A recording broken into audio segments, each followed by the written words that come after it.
There may be many things with the name Trump plastered on them. Towers, hotels, casinos, and golf courses. And there will be many more. But one thing is unlikely: an American supercarrier named USS Donald J. Trump. But the reason for this is not what you think. We are by no means picking on President Trump. There may not be an aircraft carrier named USS Barack Obama either. But who gets to name the US Navy ships? And more importantly, how do they come up with the names? The US Navy, as we know it today, started with only 6 frigates, the construction of which was authorized through the Naval Act of 1794 signed by George Washington. The main reason for this was that American merchant ships were being captured by pirates, and the US government had no means to protect them. In the late 18th and the early 19th century, there were no formal procedures for naming ships. But that changed in 1819, when Congress passed an act stating that all the ships of the Navy of the United States should be named by the Secretary of the Navy.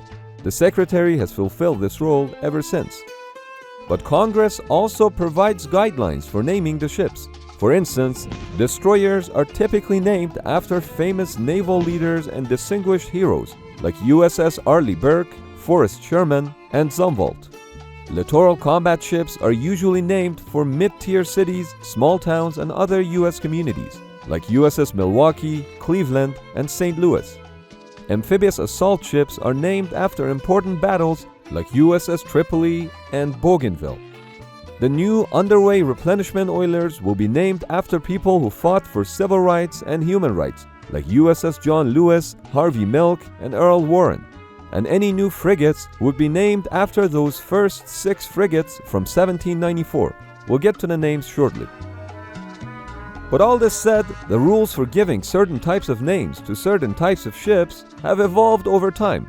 For example, attack submarines were once named for fish, then later for cities, and most recently for states. Cruisers were once named for cities, then for states, and most recently for battles. State names were once given to battleships, then later to nuclear-powered cruisers and ballistic missile submarines, and most recently to Virginia-class attack submarines. It's also a tradition that upon decommissioning a ship, its name be reassigned to a new ship. For example, as of 2021, the name USS Enterprise had been assigned to 9 different Navy ships, of course not all at once. According to the naming guidelines from Congress, not more than 1 vessel of the Navy may have the same name at any given time. But as you can imagine, there have been deviations from these rules.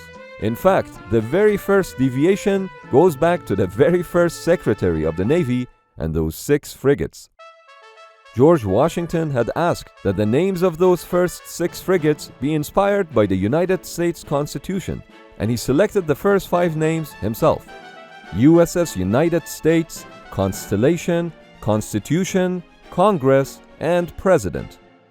But the first Secretary of the Navy, Benjamin Stoddert, decided to name the 6th ship USS Chesapeake, named after Chesapeake Bay. And deviating from the naming conventions have continued ever since, and in some cases has stirred up controversies by being labeled politically motivated, inappropriate, or disrespectful. And this has mostly been the case when a ship was named after a person. What would it take to name an aircraft carrier after a living former president? Apparently, some give and take across the political aisle. The Clinton administration agreed to name an aircraft carrier after the former Republican president Ronald Reagan while Reagan was still alive. But that decision was made only after another carrier was named for Democratic President Harry Truman. What's interesting is that the aircraft carrier that was named after Truman was initially supposed to be called USS United States. Priorities, right? But President Truman had canceled the construction of the very first supercarrier in 1949, just a few days after her keel was laid down. That ship was also named USS United States. So President Truman managed to cancel the name United States not once, but twice. When an aircraft carrier was named after Bush the father, at a time when his son was president, Some questioned the influence that the White House may have had on that decision. In addition to that, some raised safety concerns. See, by the time the keel of USS George H.W. Bush was laid down in September of 2003, the United States had already invaded Afghanistan and Iraq under the leadership of George W. Bush.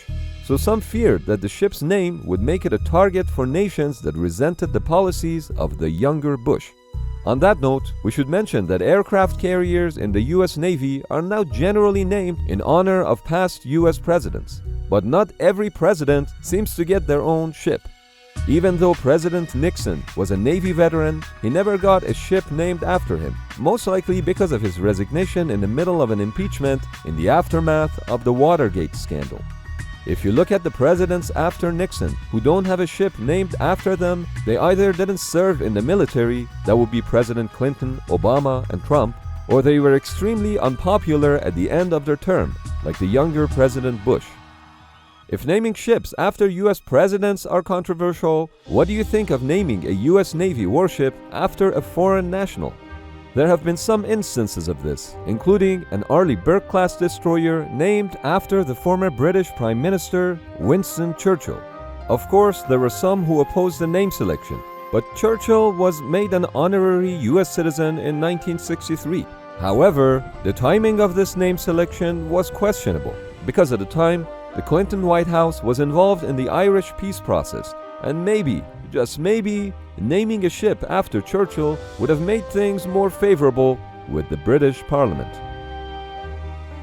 Sometimes names were chosen to compensate for other shortcomings.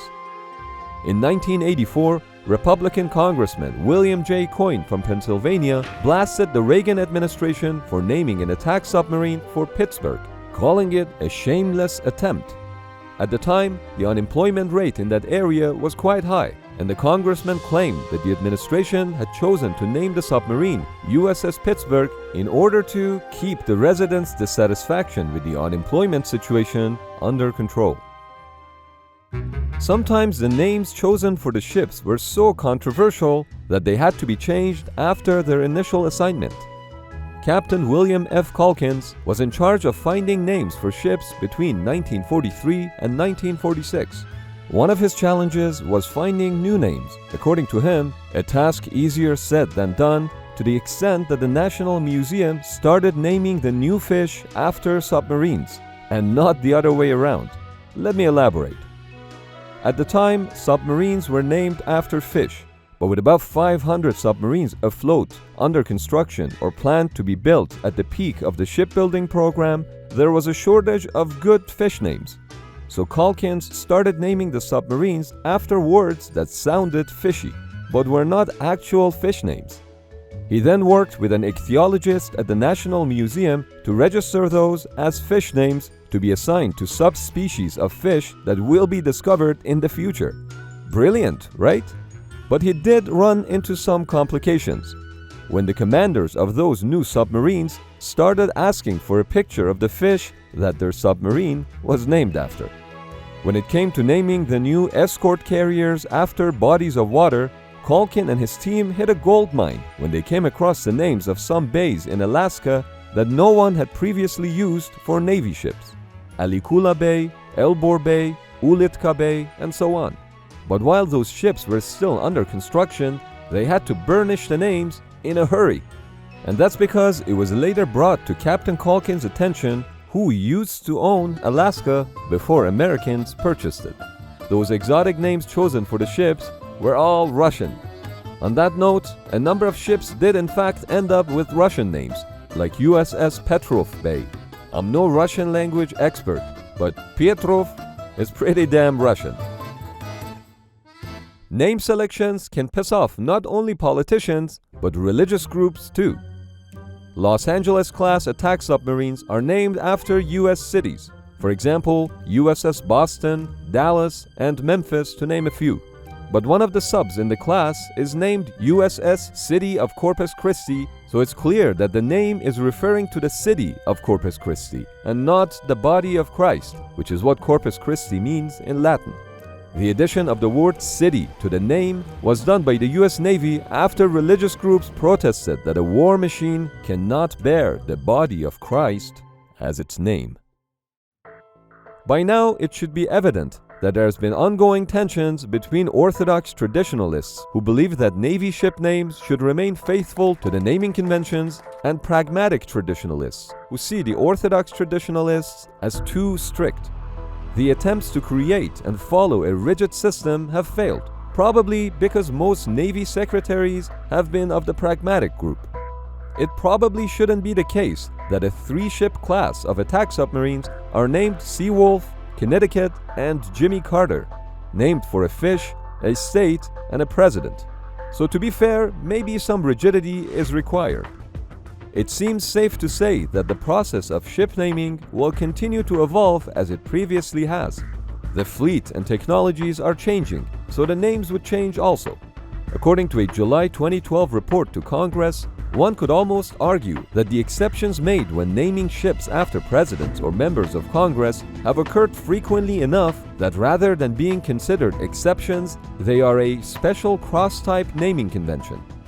Ever since the naming of those first 6 frigates of the US Navy, there have been tensions between orthodox and pragmatic traditionalists. But what can you expect when one of US Navy's oldest ship naming traditions is the Secretary of the Navy's discretion to break the rules? A big thank you to all our supporters on Patreon, both icebreakers and boneyards. We really appreciate it.